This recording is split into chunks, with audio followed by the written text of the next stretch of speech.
Now we will work on pension worksheet. So this worksheet is a template that is used to do the pension journal entries, and of course it shows the pension expenses, different components of it, and how those are related to projected benefit obligation, PBO, which is a liability, and plan assets.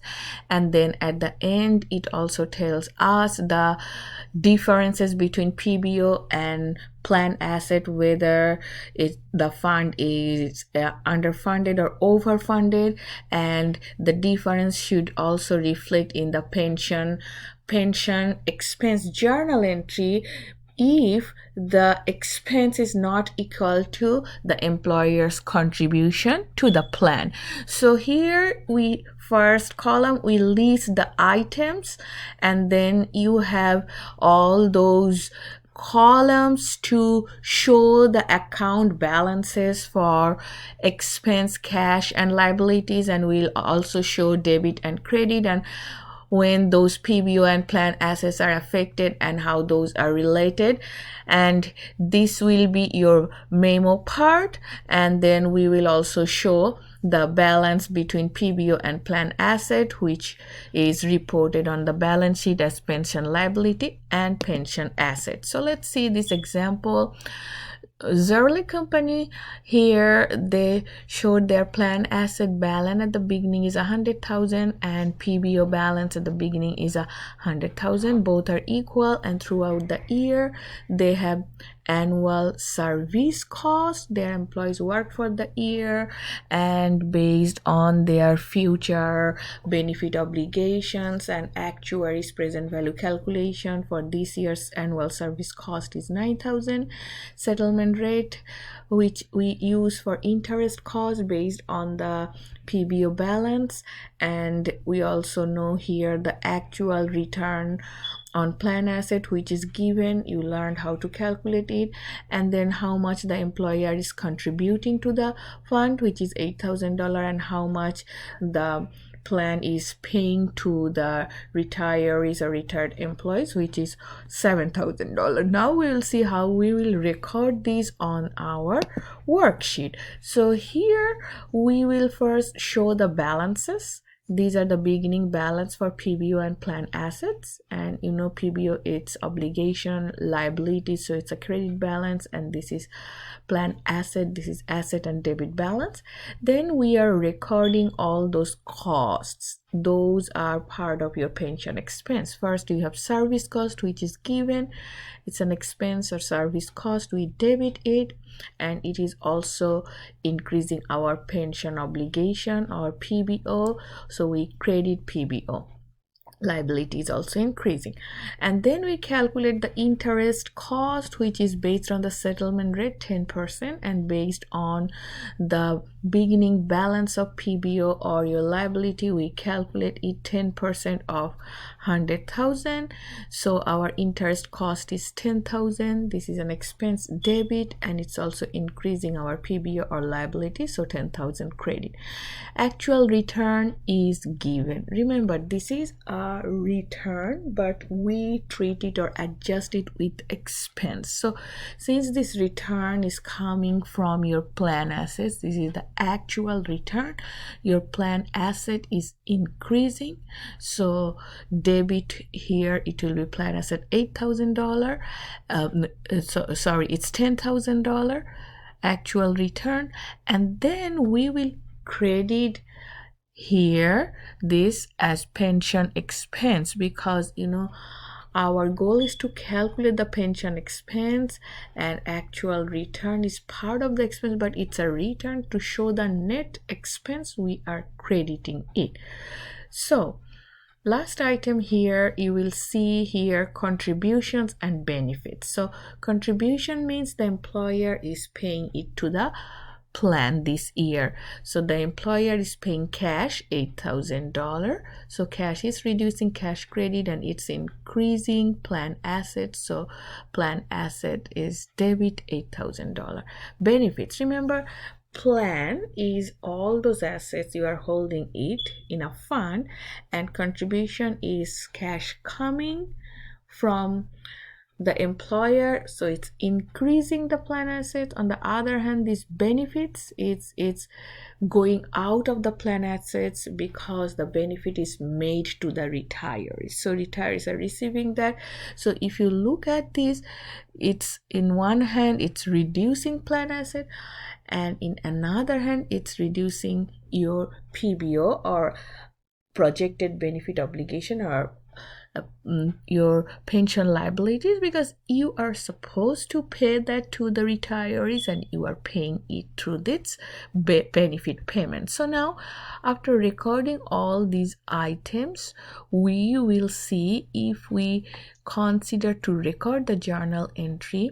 So your pension expense, net expense will be 9,000. Remember, these two are direct costs, debit balances, and return is a credit balance. So if we subtract the credit balance, our net expense is $9,000, and then cash is paid or contributed to the plan. Remember, pension plan is a separate entity, so the employer, everything we are doing from an employer's perspective.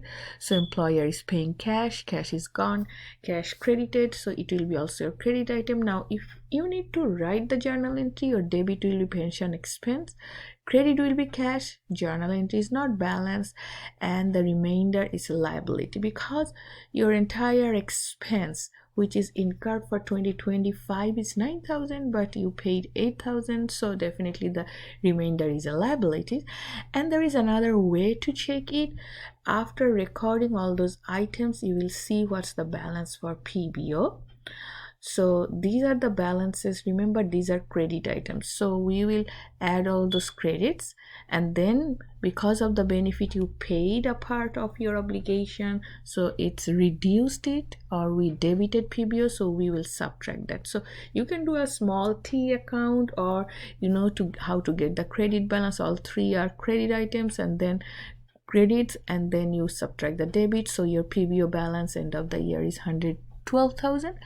On the other hand, plan asset is a debit balance, so it increased 10,000 debit by debiting 10,000, it increased by the contribution debiting 8,000, and it decreased because you paid a part of the asset to retirees, so 7,000 is credit. So if you need to get the balance, again add all debit numbers and then subtract the credit number. This is how you get the plan asset balance. Now this is your PBR liability, 112,000, and on the other hand, plan asset value is 111,000. So PBO is greater than plan asset. That means liability is greater than assets. So it is actually underfunded, and it will result in pension liability. And if you need to do the journal entry, you will see here, just from recording the pension expense liability journal entry, we will see the same thing, and next page is showing the journal entry. So these are the steps. You will see what I just explained, and then at the end of the year the company will record the pension expense $9,000, cash contribution they made to the plan $8,000, and the balance.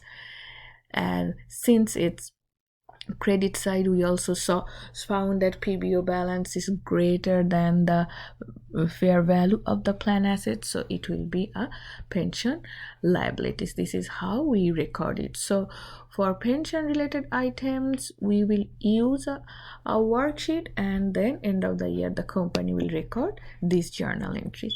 And we already found it on our worksheet how to check whether it's underfunded or overfunded, and how to get the balance and what is that. So since PBO balance was $1,000 higher, which is 112,000, and plan assets fair value is 1,000 lower compared to the PBO, so PBO is higher, liability is higher, credit balance is higher, it will be reported as pension liability on the balance sheet of the employer. Now we will learn about prior service cost.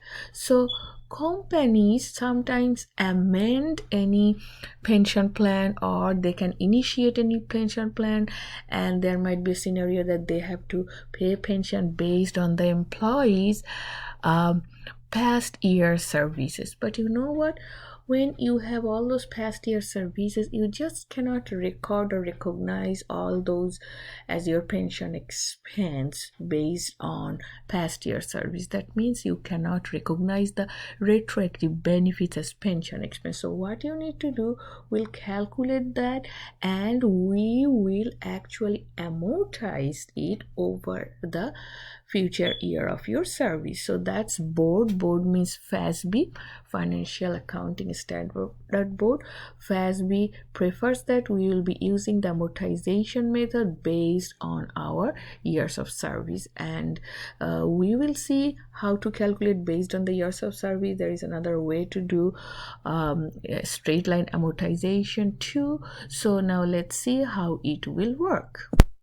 Let's see this example. Zerle Company's defined benefit plan covers 170 employees, and Zerle Company amends its pension plan on January 1st, 2026 and grants $80,000 of prior service cost to its employees. So this company amends this pension plan in 2026, and they decided that their employees will receive $80,000 based on the prior service. Although they determines it in 2026, they cannot record the entire 80,000 as an expense, pension expense for 2026. No, they cannot show these retroactive benefits. Rather, what they will do, this $80,000, of course this is increasing their PBR liabilities, but initially they will show it by debiting other comprehensive income, and then gradually over the years they will amortize it.